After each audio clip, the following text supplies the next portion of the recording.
Can everybody hear me okay? I usually get mic'd up. I'm a very quiet person, so if I get quieter, wave, yell. Yeah, I'm from Canada, so I'm quiet and I apologize, and I'm trying to not do that too much. Oh, yeah, there's a space up here in the front if you want to come on down. Yeah, am I good to go? Okay. Hi, everybody. I'm Rosemary Mosco. I'm a cartoonist and a science writer, and I'm very excited to be here.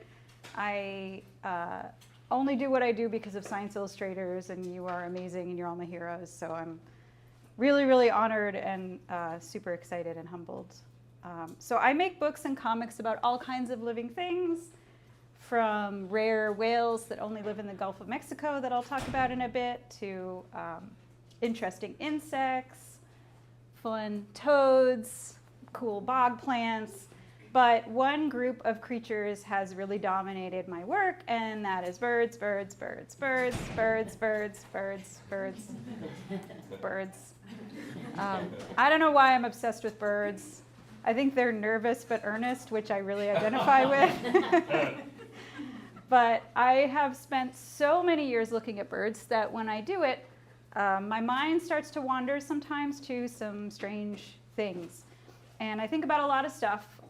One thing I think about is bird names, because they can be really bizarre, right? So this bird is named the beautiful nuthatch in English. It's native to parts of Southeast Asia. It's really, really stunning bird. I mean, look at it. It's got that scalloping. It's got, you know, multiple colors. It's really, really beautiful. And I think it's really sweet that we named this species the beautiful nuthatch. But also, like, what does that say about our other nuthatches? So I think a lot about the implications of bird names. So here's a comic I made about bird names and what they imply about other birds. So this is the rough-legged hawk, which implies the existence of a smooth-legged hawk. This is the great-crested flycatcher, which implies the existence of an okay-crested flycatcher. The mountain chickadee implies the existence of some sort of reclusive valley chickadee. And then there's the least bittern, which, has anyone seen a least bittern? They're for a while it was my nemesis bird. They're very shy, they're reclusive, they live in marshes. They're teeny, teeny, tiny, really sweet little guys, which implies the existence of a large and terrifying most bittern that wants to destroy your town. So this is the kind of thing that I do.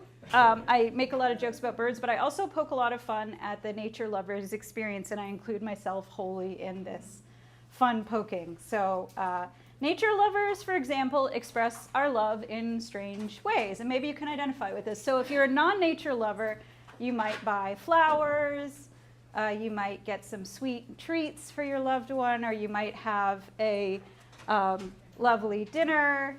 If you're a nature lover, you might get them a new field guide. Oh, you like bees? Well, let me give you this field guide. You might get them an owl pellet that they can dissect. And you might take them to your local bog, which is what I do. So people have started to make jokes about the fact that every time I make a new friend, I take them to my local bog, which is Ponkapog Bog, which I'm sure some of you have been, although now apparently the boardwalk's gone, so they're refurbishing it. But yeah, that's what I do, is take people to bogs. So I make Valentine's comics every year, and this is my Valentine's comic for this past year.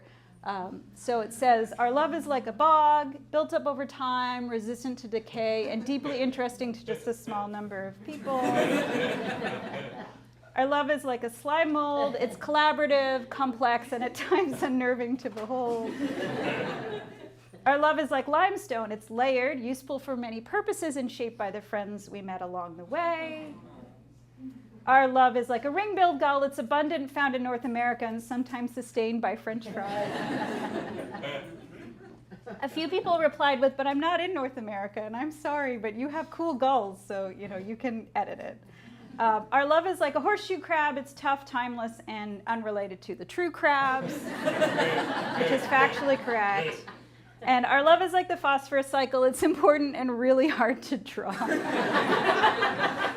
Has anybody here had to draw the phosphorus cycle? Yeah, okay. I'm So how do I do this, and why on earth do I do this? So I'm going to tell you a bit about my journey to doing this, how I do it. I'm going to go through one comic and talk a bit about process, which I'm intimidated because you all, know all about this stuff already, but hopefully there are some tips that can be helpful for you. I'm going to give some tips about making comics, and I'm going to share a few recent projects. So how I became a science cartoonist. I grew up in Ottawa, Canada. It's actually farther south than a lot of the states, which is interesting. Canadians tend to cluster along the border, closest to the heater, sort of like closest to the warmth. But it was a really beautiful place to be, a lot of nature, and there were two things that I loved to do in Ottawa. I like going out, and this is such a Canadian childhood photo, seeing the birds. So here I am in the snowy woods with the birch trees and a black-capped chickadee and a scarf that my mom knitted for me. And when I wasn't doing that, I was inside reading nature books. So that's my mom and my little sister down there and a friend, and then that's me. And I don't know what we're reading, but I can tell by the green book, it's some kind of nature book. I grew up in the 80s and early 90s, which you can tell by my plumage. So this is me getting ready for a dance contest, and yes, I'm wearing a neon sequin visor that my mom made. But because of that, I grew up with newspaper comics, The Far Side, Calvin and Hobbes, which kids still read. It's interesting, this is the one that they still read. Bloom County and For Better For Worse and all that good stuff. And I made my own. And I feel like if any crowd is going to identify with this, is this. So I don't remember making a catalog for ants. But I did, apparently. And when I was cleaning out my family home so my mom could move into an apartment, I found this giant book where I had filled pages and pages of a humorous catalog for ants. So this is a cover. Those are two ant supermodels right there with the latest ant fashions. We've got a product that helps ants spray birds that might come to eat the ants. It's called Bird Beware. And then there's a product called a Yum Chopper, which chops caterpillars, worms, and sow bugs in a few minutes so that you don't have to masticate it up, before you regurgitate it into your larval mouths. I don't remember making this, but that's the kind of thing that I did. And so I loved science and art, and I really dreaded the moment when I would have to pick one and abandon the other one forever, because as far as I knew, I was the only person in the world who wanted to do both, which is very funny. So I had this stereotypical view of a scientist and a stereotypical view of an artist, and I didn't think I knew anyone who combined them. But when I got to college, so I went to McGill, big school that was relatively close to where I lived. I didn't know that it's like the one school that Americans know about, which was great for me later for grad school. But I asked my advisor, okay, can I major in science and minor in art? Like, I had this zany idea that no one had before. And he said, no. He said, what? You're so weird. Why would you want to do that? They're two separate colleges. The paperwork would be a nightmare. This is wild. And so I wound up majoring in anthropology, which is a great field, but by the end of it, I was surrounded by anthropologists, and I was like, oops, I made a terrible mistake. Because it wasn't what I was looking for. McGill has since created a science and art major, but it was a few years after. So, of course, we know that science and art reinforce and help each other, and in many ways are kind of one and the same thing, but I spent years and years fumbling around trying to figure this out on my own. I really lucked out, though, because many years later, I went to a program called the Field Naturalist Program at the University of Vermont. Are there any field naturalists? Really? Yeah. Okay, we got to talk. That's so exciting. So this, and I went, it's kind of designed for later in life people who are like, what am I doing? I want to combine these things. And so it was a really amazing thing. And then after that, I kind of did my best to cobble together a science and art career, and I did a lot of serious things because I felt like I needed to be very serious in order to be taken seriously. So I worked for Mass Audubon, which was wonderful, and I made some infographics. This art is by John Still, who's incredible. He co-wrote the little-known and seldom-seen Birds of North America bird humor books. Yeah, which if you don't know, they're amazing, John Still. And then, I looked at a lot of reproductive structures of ferns, and did that kind of very serious thing. But things really clicked for me when I leaned into something that I had loved as a kid, which was, of course, humor. So I came to realize that humor gives wings to any piece of science, no matter how dry. And case in point, I made a cartoon about the phosphorus cycle that people really liked. I thought they would not like it. I thought that I would lose them.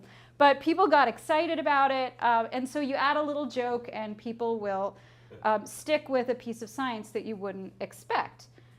The moment that I really realized the power of humor was when I made a chart about what to do if you find a baby bird, which I made a really long time ago, maybe 10, 15 years ago or something. I recently updated it. I called a bunch of rehabbers and I had to fix a lot of stuff. But I had been volunteering at bird rehab centers, and I noticed that people would bring in fledglings that were not in need of help, but they looked really awkward and they looked like they were in need of help. And that was a particular life stage that I wanted to explain to people about. And so I made this chart, but I added this really silly joke. In my defense, this was closer to Jurassic Park, the original, than today. But I made this joke that, what if you find a baby bird that has many sharp teeth and a large claw on the second toe? You have a dromaeosaur. Has it seen you? If yes, you should back away slowly and do not show fear. And if it has not seen you, you should run. But watch for others that might attack from the sides. And so I made 2 versions of this chart, and I put them online for free download. It was a different time, but I put up like a PDF of a funny version and a not funny version. And I thought, okay, rehabbers are going to want the not funny version. And I vastly underestimated them because they really wanted the funny one. And the humor spread it beyond where it might have previously gone. And I thought, okay, wait, this is actually really useful, and I want to stick with this. So I know that in particular, comics have a special power to teach. For instance, even though I was a huge birdie kid, this Calvin and Hobbes comic is how I know what a song sparrow is. So this is one where Calvin is a song sparrow. He's imagining he's a song sparrow. He says, "A sparrow alights upon a tree branch." But this is no ordinary sparrow. This is a song sparrow, like a really good song sparrow there. Swaying gently in the breeze, he prepares to burst forth in rapturous melody, and then I'm not going to treat you to me singing on top of spaghetti really loud. But this was how I learned what this was, and it really stuck in my head. And so that kind of showed to me the power of comics in specific. So what are comics? Lindsay, did you already put Scott McCloud? I did. Sorry. We all talk about Scott McCloud constantly. So if you want to really understand comics, Scott McCloud wrote several books about it, including Understanding Comics. He's actually working on a new one because a lot of this was his theory that he came up with off the top of his head, and so there's a lot that he wants to kind of edit and work on. But he defined comics as juxtaposed pictorial and other images in deliberate sequence intended to convey information and or produce an aesthetic response in the viewer, which he admits is not the sort of thing that comes up in casual conversation. And then he comes back with like a slightly edited version. But I think this is a really interesting definition because it's basically just a bunch of images in a sequence that you did on purpose. Like that's kind of it. And so that means that you probably read comics all the time, even when you don't think you're reading comics. So here are some of my favorite examples. When you clean your hands, you are often treated to a comic. It's very boring. There's no humor, but a lot of comics have no humor. I've made, comics that are meant to be serious. So this, I would argue, simplified art, these separate little boxes, little small amounts of words, that's a comic. When you buy a certain piece of furniture at IKEA, you are handed, again, the world's most boring graphic novel. But it explains how to put this thing together. And even, I think, more interesting, and I think Scott McCloud has brought this up too, when you get on an airplane, you are given, again, a very horrifying and depressing graphic novel about what can happen. I noticed they recently recolored her hair to brown. I was like, it's interesting. I always look at it. Also, look at the kid's foot. There's something funny about that kid. No shade on the illustrator, but I always look at that foot like, it's so interesting. So this again speaks to the fact that comics are everywhere and they help us learn. Another reason that I decided, okay, you know what, I'm just going to go and be silly for a while was this. So this is me coming up on 15 years ago, getting chemo. So I had a really nasty out-of-the-blue cancer diagnosis, and things were, I had better than even odds of surviving, but ugh. So I, at that point, had been working very serious jobs, and then I sort of thought, you know what, I don't know how long I'm going to have left. I'm just going to kind of goof off and do things that I really care about and have a good time, and I'm not going to care as much about my reputation. I'm not saying cancer is a good thing. It's very bad. Do not follow my career advice here. But it kind of made me rethink things, and now that I'm coming up in 15 years, and that means I'm probably okay, fingers crossed, I'm trying to really hang on to that one good piece of that whole horrible experience, because I think it's important. Also, holy crow, I looked young. It's so fun. So I don't just make comics, I also make books and articles that, but they all tend to incorporate comics art. Although sometimes they make picture books that other people illustrate with, non-comic style, which is incredible, and I love it, it's wonderful. But comics art really kind of is always a part of it. So I'm going to talk a little bit about my process and about one particular comic. So I love whales so much. I know every little kid wants to be a marine biologist. I've really hung on to that love of whales. And one thing I love about whales is that we are still finding new species, which constantly blows my mind. A lot of them are in this group called beaked whales, which is about 1 in 4 whales. They're really mysterious. Somebody paid me to make a book about them. Nobody wants one, but they're so cool. So this was a beaked whale that was found in published in 2019. New entire species of bizarre-looking whale, which I think is incredible. That these are huge animals, and we're still finding them, and I love that. But one thing that surprised me was in 2021, an enormous baleen whale, so like the biggest group of whales physically, was found in the Gulf of Mexico. This entirely new species, and this blew my mind. So it is called the Rice's whale, and what happened was it was previously thought of as a population of Bruda's whale, which is another type of baleen whale, but then a whale washed up in the Everglades, which is so bizarre. And it was a known Brudy's Gulf whale, and DNA tests were done and all kinds of other tests were done, skeleton and stuff, and they decided that it was a new species, which is absolutely incredible. So this was 2021 that this came out. So this is Rice's whale, and this whale is in trouble, as you can tell from where it lives. So this whale lives where we like to put shipping lanes and oil and all kinds of other stuff. And it is really, really, really in trouble. And I mean, like, there are maybe 50 to 100 of them left. Apparently, there were a lot of them that got killed in the Deepwater Horizon oil spill, but we didn't know that they were a separate species at that point. So anyway, it blew my mind that people don't know about this, because this is an American whale. And I say American in a broad, North and South American term. And so I really want to do a comic about them, so I posted on Instagram, do I know anyone who works on Rice's whale? I want to make a comic about them, and this is a NOAA image here. And a friend reached out and said, I know exactly who you should talk to, and it was this person, Tommy Tucker, and they are clearly who I should talk to. Do you know them? Yeah, I'm going to talk to you later. Oh, amazing. Okay, so they literally say, ask me about rice whales on their social media. So I was like, yes, I'm going to ask you about rice whales. I was so happy. So I reached out, and I kind of had to make my case. I was like, I make cartoons. Do you want to do a comic? I'll throw you some of my money from my Patreon. And they were like, yeah, that sounds cool. I mean, weird, but they were really enthusiastic. So here's how it worked. We met on Zoom and discussed, and they actually gave me a ton of information. They kind of gave me a whole talk, and then they also gave me a folder absolutely packed with papers and sound recordings and all kinds of stuff. So I read through all of that. And we worked back and forth on a script. So that's just like what we want the words to be. And I finalized the art. This is a kind of an early version of how it looked when I was kind of blocking out the colors. And I finalized the art and the writing, and went back and forth and got Tommy's approval. And then I have a very small Patreon account, so I threw them some of the money so that they could go to, I think there was a conference that they wanted to go to, and I was really happy and privileged to be able to help. And then we both shared the comic on social media. And it's hard to evaluate these things, but it seemed to be pretty successful in terms of at least getting people interested in Rice's whales. So here's what we made. It says, this is one of the rarest whales in the world. It's American, but most Americans have never heard of it. Rice's whales live only in the Gulf of Mexico. They were identified as a species in 2021, and I show some of the features: pointy fin, 3 ridges on head, a little longer than a school bus. They make unique sounds, including a frog-like grunt and a sweeping descending moan. These calls have echoed through the Gulf for millions of years.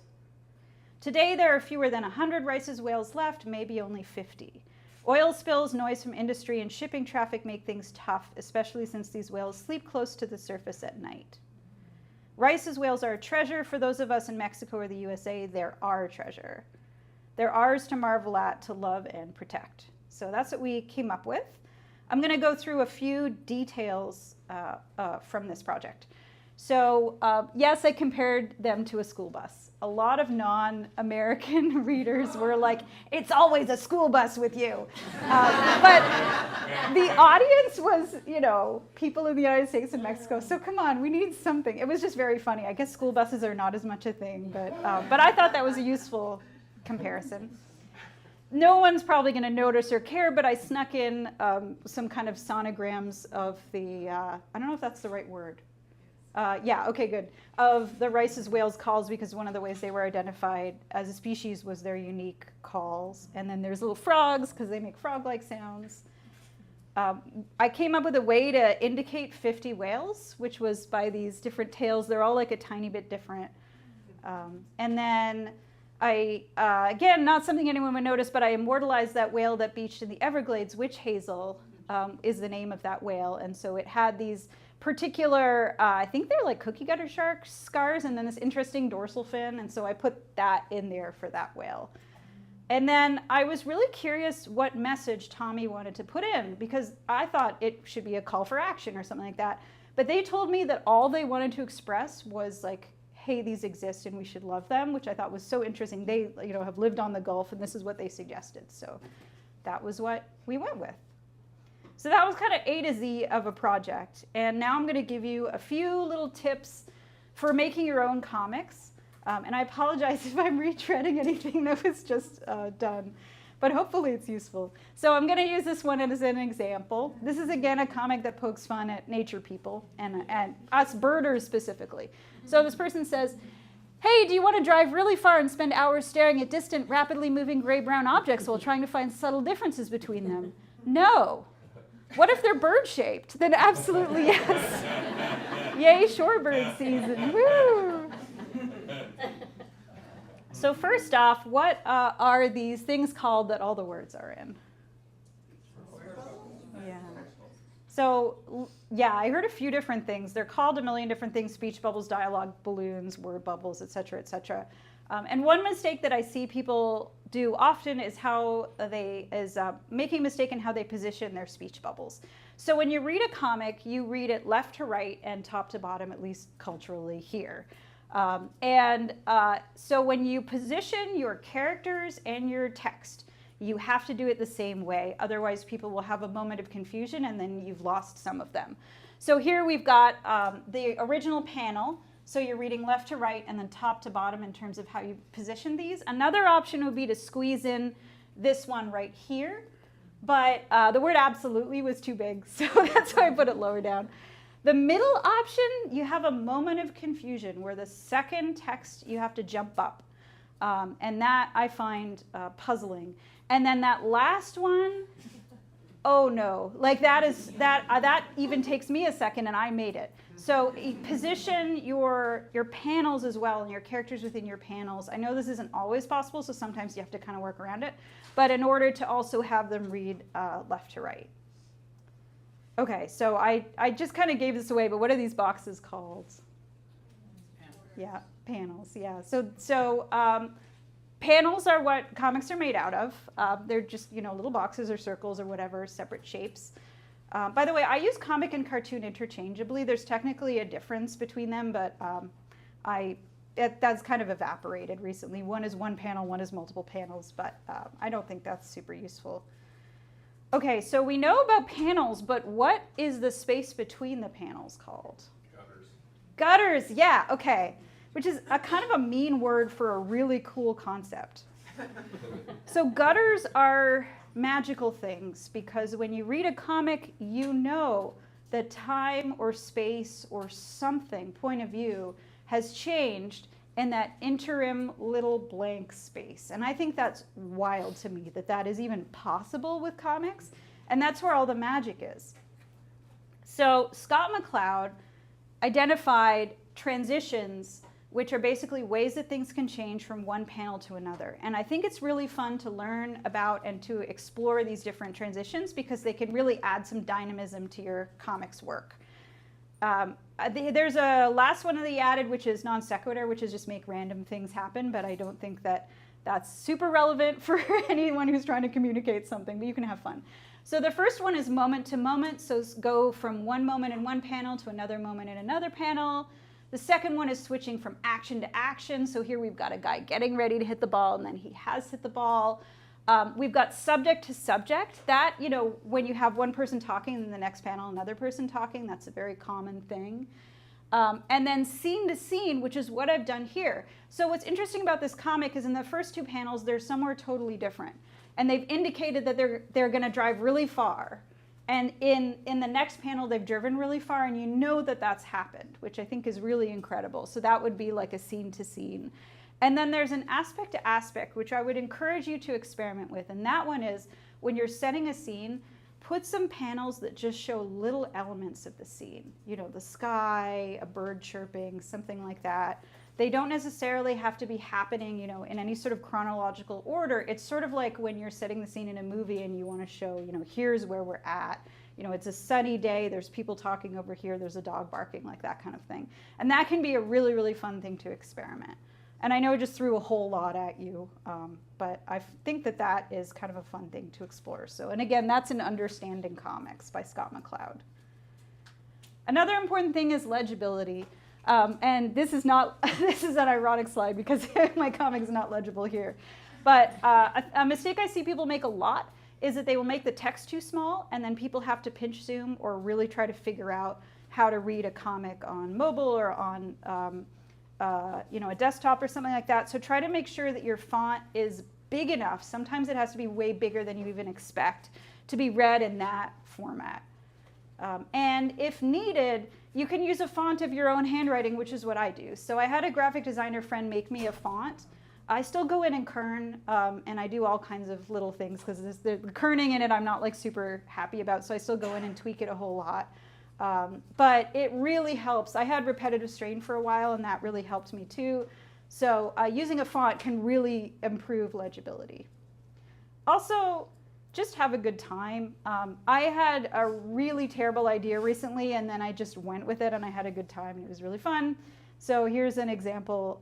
So this yellow warbler says, "Hey, so I'm going to go out on a limb here," and you know where this is going.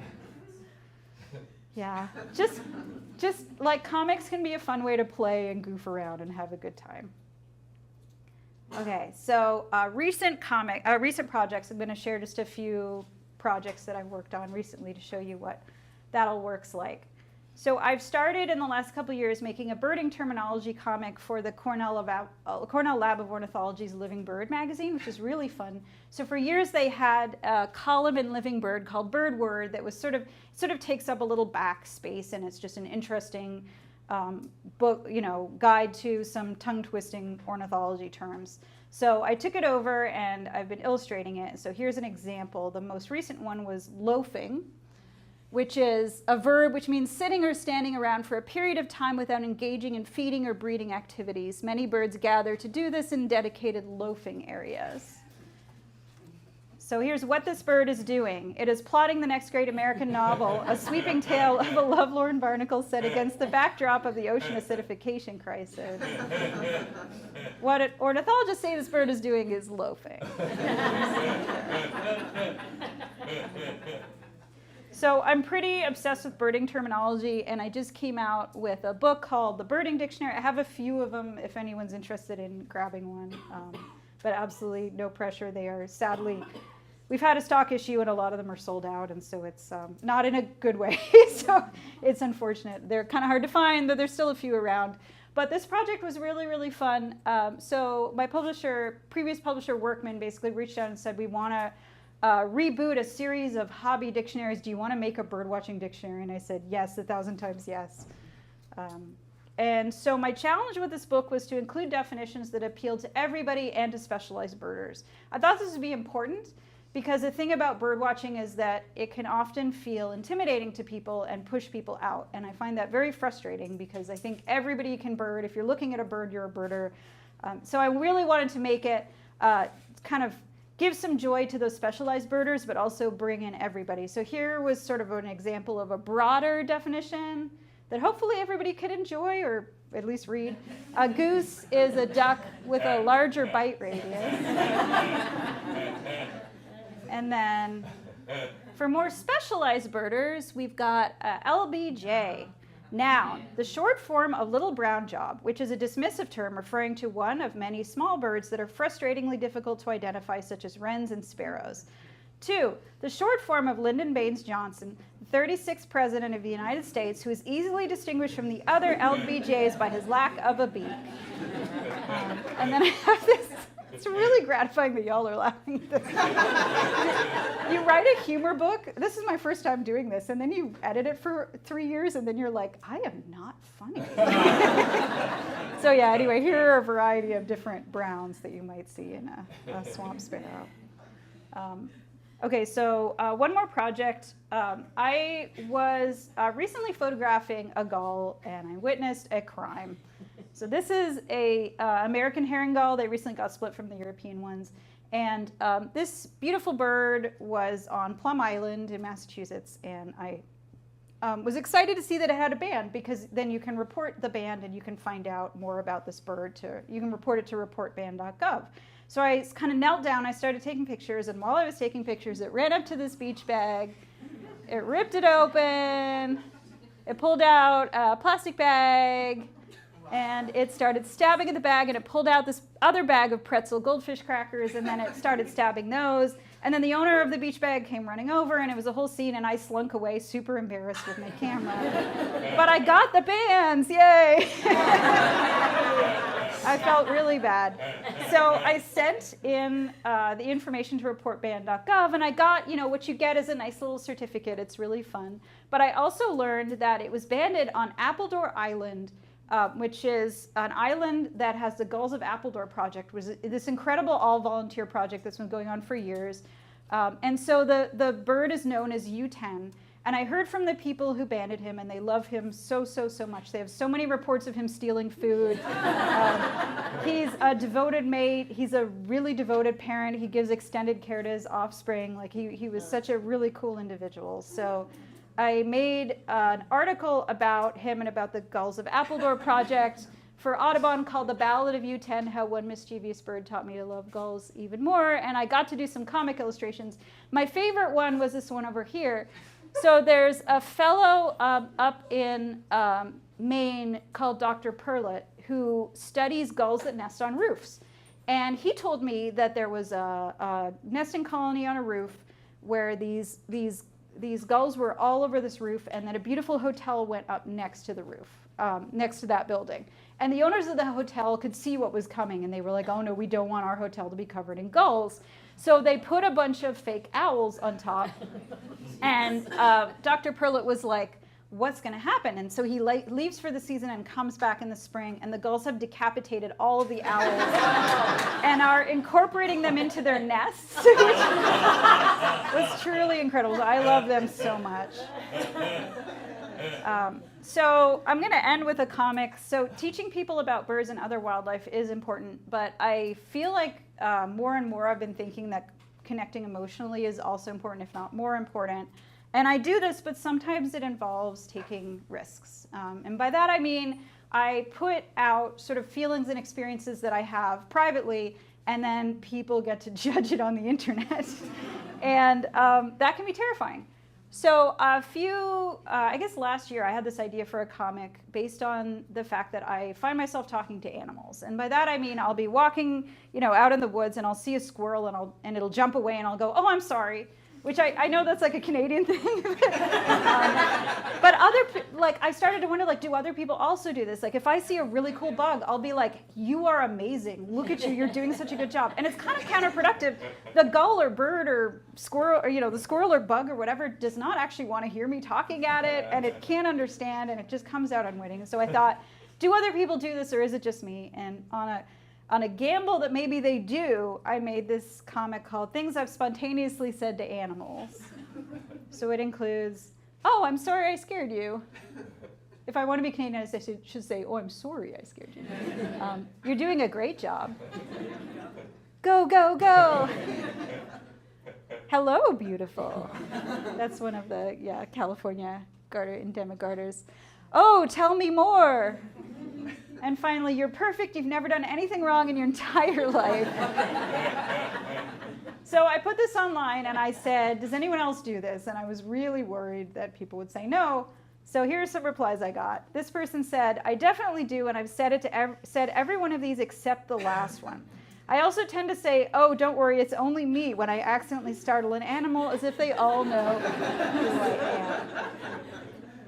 This person said, I said, no, that's too much fashion, to a particularly beautiful pigeon last week.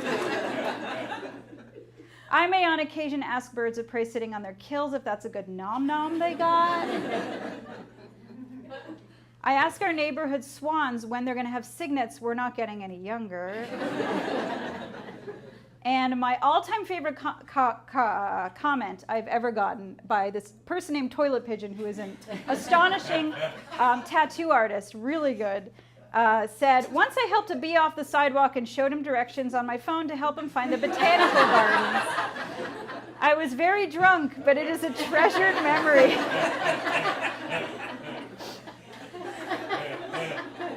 So these kinds of connections are very important to me and keep me going in my solitary job, which I know many of you are also in that solitary position. So I'm really grateful to do this work, and I'm really grateful to be here with all of you. And I hope that I helped you a little bit with the work that you do. But most importantly, I hope that I connected with you and improved your mood in these horrible times. And if you felt small and insignificant before, I hope you now feel horrifically empowered. Thank you.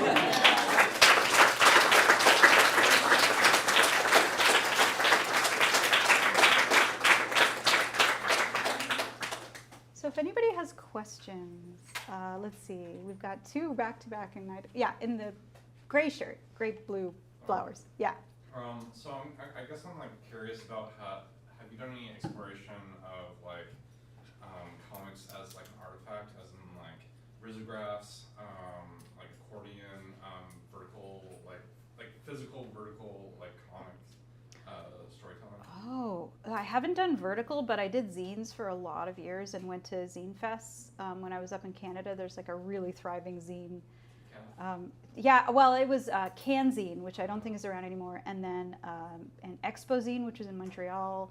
And it was amazing. So I used to do physical stuff, but these days it's mostly internet. But that stuff can be really beautiful. Is that something you do? I used to. Yeah, it's really cool. I know that Corey Bing does a lot of like risograph stuff if you know them on the internet. But yeah, I don't know. I haven't done that, but it's very cool. Cool. Yellow shirt, yeah. I was wondering if you could talk more about how you use social media. Because you were one of the first artists I ever followed on Instagram, and I'm wondering like the logistics, like how much time do you put into it? Like, do you make work specifically for Instagram, stuff like that? That's such a good question. So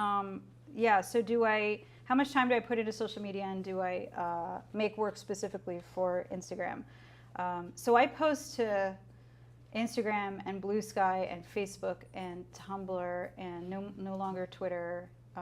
And I have a Patreon and I have a mailing list. And so like but I think more so than anything else, I've been focusing on Instagram, which is kind of a problem because it doesn't like to show non-video things to people. I experimented on TikTok with voicing some of my cartoons and it didn't work, but I know some people do really well with that. So the 4 panels shape that I started focusing more on, that was really because of Instagram, because that way you get a little box and then you can go through a slideshow and go from panel to panel, which people really like. So then you're almost making kind of like a still movie. So I think it sort of influenced me, but recently I've had, that comic I showed with the phosphorus joke, that was really long. And you know, it wasn't the standard square shape. I just posted panel after panel after panel, and people really, really liked that. So I think that the number of panels is not as important these days. But as for how long I spend on it, I mean, too long. It's so frustrating. I will say, like, don't feel bad. I used to feel bad for promoting my work, and then I worked for social media at nonprofits, and you have to post things multiple times. You repost old stuff. That's like, repost old stuff all the time. Like, seriously, people love it. A lot of people haven't seen it before. No one gets mad. They are so happy to just see you again in their feed. So that's one thing that, you know, I try not to feel sad about. But yeah, I don't really know how to crack that tough nut. If you're doing TikTok, thank you. Do that. You're on the right track. Yeah, I don't know. I hope some of that is helpful. Yeah, it's hard. The comments can be terrible, and it's just a whole world of frustration. Facebook is a nightmare these days, I will say. For promotion, it's a nightmare. Don't pay to get anything advertised on Facebook. It will go to nobody. Some of my publishers have tried that. Have you ever paid for stuff on Instagram? I pay for the meta verification. I just started doing that. I don't know that it's helping. I might stop after a year, but then I don't know if they'll penalize me or something. Yeah, I don't know. I will say I was on Twitter, and they did not like my climate change cartoons, and you know, it's an absolute nightmare, and I left just for ethical reasons. None of these places are ethical, but Twitter especially bad. Yeah. Are you on Blue Sky? Yeah, I'm on Blue Sky. Yeah. If you know me, send me a message, or, you know, at me or whatever, because Blue Sky is really overwhelming, and I haven't found everybody yet on Blue Sky. But yeah, it seems all right. Yeah. Hey, I've always really liked your approach to the stylization of your subjects. Could you speak just a little bit? I know it's a pretty big topic, but how you approach taking a realistic animal and stylizing them to work in a cartoon. Okay, so how do I stylize an animal, but I guess still make it recognizable is probably? Yeah, I use some sneaky tricks. So I will make sure that if there's an important field mark that people know about, I'll sneak that in. So even if the head size is wrong, the eye size is wrong, everything's all weird, you can see that, you know, like on a black-throated blue warbler, you'll see like the little handkerchief pocket or whatever. So I think sneaking in field marks helps compared to overall shape. I think I simplify things like wings. You know, I don't have the right number of wing feathers. You can get too in the weeds in terms of panicking about how realistic to go. Also, sometimes realistic is really good. Like with the Little Known and Seldom Seen Birds of North America books, which are hysterical, John Sill paints them like he's David Sibley. But then there's a funny joke, and that's really funny. But yeah, I think mostly just I try to retain those essential field marks. And then sort of anything, like if the legs bend wrong, people get upset. But people will reply to me no matter what. The funniest I got was I made a comic with help from a researcher and with my friend Maris Wicks, who's an amazing cartoonist, about this owl called the powerful owl in Australia. And it's all about these researchers studying, and then this guy replied, "Did you know there's an actual owl called the powerful owl?" And I was like, I didn't. I made that whole thing up. That's incredible. Anyway, it's very funny. Yeah, thank you. Good question. Any other questions? Yeah. This is kind of a comment, but I thought your anecdote about how you did the whale collaborative comic was really cool, and it seems like a bit of a break from the usual method of like an author, the writer, going out and finding an artist, and you as the artist kind of went out and found sort of like an expert or author, and it seemed like you were still like art directing and leading it and listening to his information and taking like his message. But I don't know, I just think that's really cool for someone who maybe wants to like still lead their own projects but needs information from other people. I mean, it's honestly like it's coming from a place of privilege because I've been able to build up a Patreon. Like it, you know, it's that's how it was able to happen. Which, like, when I'm doing a book or something, you know, that's not. When I'm doing a book, they're like, here's the cover, here's the artist, here's, you know, which usually works out great. So I think that I was kind of fortunate there. But yeah, I mean, I think really I told them, like, I'm going to put text and I'm going to put art, and I basically said, can you help supply the information? I'll promote you on my socials, anything else you want, and then I will like and you can make sure it's accurate. And I laid out terms early on. But I've also just been really lucky finding scientists who get it, kind of, you know, like, and are just excited about promoting this creature. But I think that point I mentioned at the end that I thought was so interesting was I let them overrule me in terms of what should the message be. Because I thought it should be sign this petition or whatever. But they said just say you love them. That was like so interesting to me. And, you know, so I listened to them. Yeah, it was a cool project. Yeah. Yeah. I guess I'm always just impressed by comic artists and their ability to just keep producing constantly. And even though I don't think you're on a particular schedule, like you are very prolific. And so I'm wondering, do you just like keep a running list of ideas that you consult? Is it something that comes pretty naturally and you just make it whenever it comes to Hey, you? do you have Is an it idea something for you this sit- month's comic? Because I don't. Sorry, I interrupted. Yeah, how do I stay so prolific? I'm really not. I mean, you look at a lot of web cartoonists, they're producing things 5 times a week or 3 times a week. I'm once a month. The way I make it work is I do books on the side, and a lot of them are sort of like, I do like work for hire type stuff on the side too. I worked for a climate organization called Rewiring America last year, and I did some comics for them. I don't know. It's like so stressful because when I write a book, I take the word count, I divide it by the number of days I have left, and I hit that many words. I don't know how to work around the creative process. I'm still working on it. But yeah, if anyone has an idea for comic, no, I'm kidding. I'm like panicking. I'm getting to the end of the month. It's challenging. So if you're feeling stuck for ideas, it's not just you. Yeah. You can take one more question. Oh, sure. Yeah. Just a follow-up question regarding that one. I had a chance to do a lot of black spotting for some early web comics, like back in the day, and I'm curious about how much of a buffer zone do you build? You know? Sorry, I'm laughing at me. I don't have one. You don't have No, one? no. No way. No, I don't think anyone does. That's wild. So I'm friends with a lot of folks from the early webcomic days, and I don't think any of them. The only Jeff Jakes, who does this comic called Questionable Content, he will like go on trips and he'll have a buffer, and he's been going for a million years. But I don't think anybody else has a buffer. I mean, literally, they'll call me and be like, "Help! What's a joke?" Yeah, I don't think so. I think that buffers were sort of more of a print comics thing, and now we're all sort of like panicking. I'm sure maybe better creators do, but I don't know anyone who has one, Yeah, which is wild. When I was inking for Hellscope Studios, like they were like 4 or 5 months ahead. That sounds okay. So I mean, when I make a book is like years ahead. And then, you know, the book comes out and I'm like, oh yeah, I made that book. I sure hope it's accurate, you know. And that's really, really different, is the lead time will be so incredibly long. But with comics, I mean, you can put something up and then when there's a mistake, you can take it down and put it back up, and it's a different, more dynamic experience. But yeah, I don't have a buffer because I'm not funnier more than once a month, I think. Yeah. Do you see yourself working more with Cornell Bird Lab beyond this vocabulary? I Is there would something love growing to. there, growing there? No, so I had a meeting with them at one point, and we talked about some different things, and then it didn't, nothing, like I kind of got into this niche of doing this comic for their magazine, and then I didn't pursue anything else, they didn't pursue anything else, but I would love to. They are a joy to work with. They're so funny, they're so nice.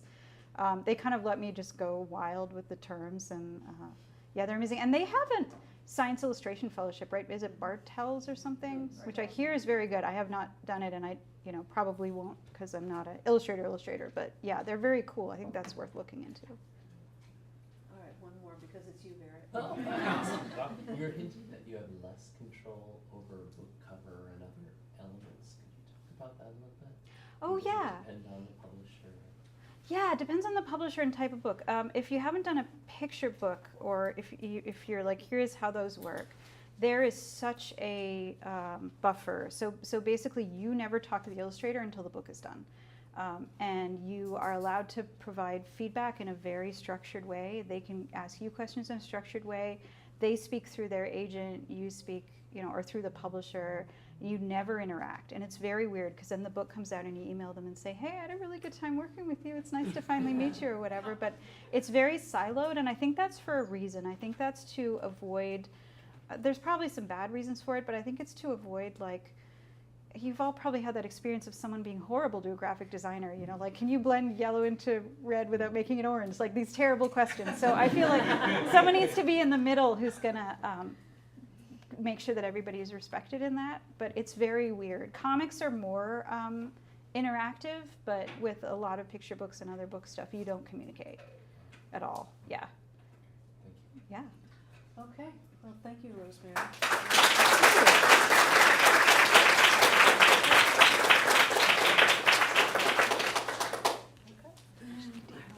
Hi.